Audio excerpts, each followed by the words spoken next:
Forged out of a century-and-a-half struggle against religious persecution in the colonies, the First Amendment of the American Constitution prohibits established religion and protects free exercise of religion from state intrusions. These two clauses work in tandem. Freed from the paternalistic hand of government, religious communities have blossomed in America in bewildering diversity and fecundity. In turn, the protection of free exercise provides leverage to religious communities against government intrusions into their civil society participation. Thus, the American constitutional experiment not only shapes law and politics, it has seeped deeply into the American DNA. And as I will show, that DNA in our national character has a global impact. How has this happened?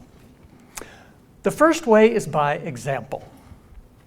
Most 18th century intellectuals thought that the American experiment was folly. They thought that ending state support for churches would doom churches, or that protecting religious free exercise of dissidents would create chaos. But the American experiment demonstrates that churches thrive without state support, and that protecting religious free exercise actually produces a more harmonious, inclusive, and productive society. This has inspired scholars and activists around the globe from the 18th century onward. In the 1840s, for example, the French intellectual Alexis de Tocqueville observed how the spirit of liberty and the spirit of religion moved together in the United States. Quote, "In France, I had almost always seen the spirit of religion and the spirit of freedom pursuing courses diametrically opposed to each other. But in America, I found that they were intimately united and that they reigned in common over the whole country." In this sense, the American experiment bequeathed to the world a model of the social benefits of guaranteeing religious freedom. The United States, as Putnam and Campbell show, uniquely manages to combine robust religiosity and broad interreligious amity and tolerance, what they call American grace. American grace. Successive waves of immigrants of diverse faiths find that they can thrive here as nowhere else, not only because the law protects their religious life, but because social norms buoy that legal promise. Even tiny religious groups, like American Sikhs, find that they can find allies in defending their way of life. So the model of American religious freedom has been important to the world. The second impact, or global impact, is American leadership. When the United States emerged as a global superpower, it led the way in enshrining religious freedom as a universal right in international law, and it remains one of the leading global leaders in protecting it today. On the eve of the Second World War, for example, President Franklin Roosevelt gave his famous Four Freedoms speech in January 1941, articulating principles that he believed firmly conduce to world peace and development.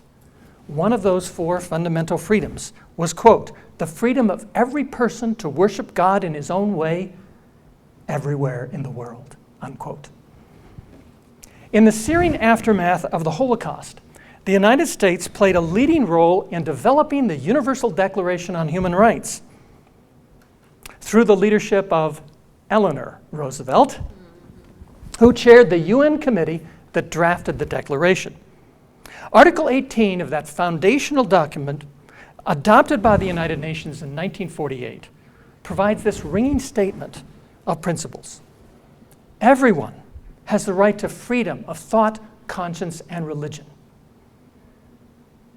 This right includes the freedom to change his religion or belief, and the freedom, either alone or in community with others, and in public or private, to manifest his religion or belief in teaching, practice, worship, and observance.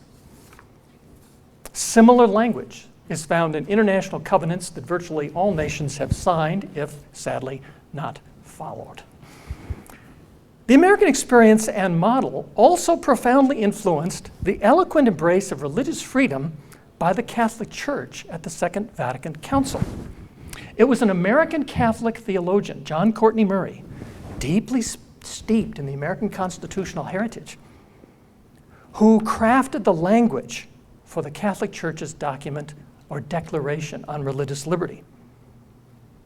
That 1965 document, Dignitatis Humanae, or the dignity of the human person, stands as one of the pivotal moments in the global advance of freedom and democracy, because as scholars have shown, it put the Catholic Church behind the last, or it made the Catholic Church the engine of the last third wave of democratization on earth.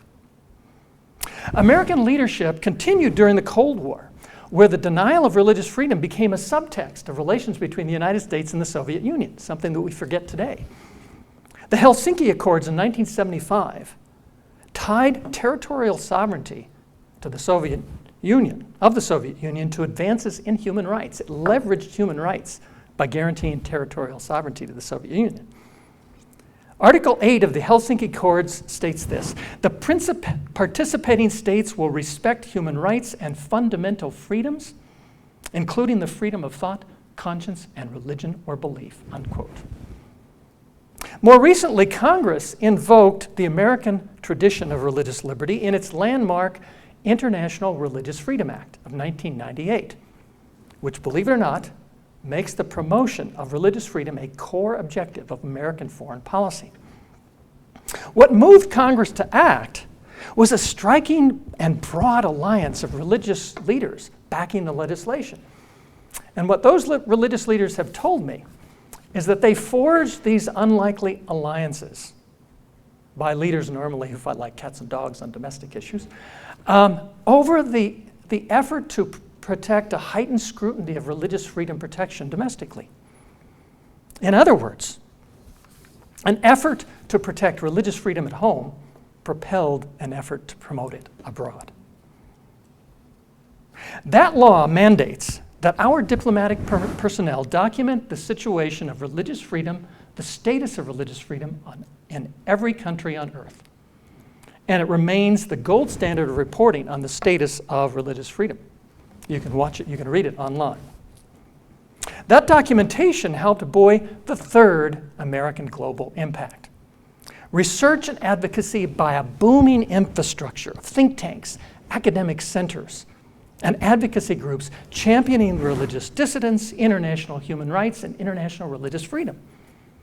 This infrastructure in the United States is leading the way in documenting the value of and the challenges to religious liberty around the world. For example, the State Department's annual report provides data for the systematic measurement of global restrictions on religion by the Pew Research Center.